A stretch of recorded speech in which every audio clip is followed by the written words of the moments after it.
Function বা এইবিলাক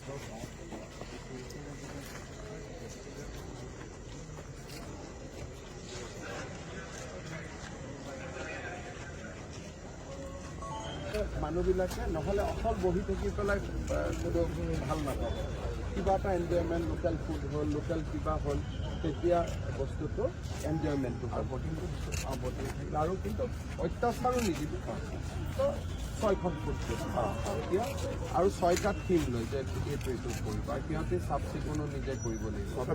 বেলেগ বেলেগ বস্তু ৱাল মিৰৰ তাত আমাৰ কেছকেট থাকিব, পানী আহি থাকিব, বেকগ্ৰাউণ্ডত আমাৰ গান আৰু লগতে আমাৰ পেৰিফেৰীৰ মানে ৱাকৱে থাকিব মানে খোজকাঢ়িব কাৰণে, প্লাছ আমাৰ 100 মিটাৰ থাকে। অডিটৰিয়ামটো 500টো বঢ়াব কেনেকৈ পাৰিব?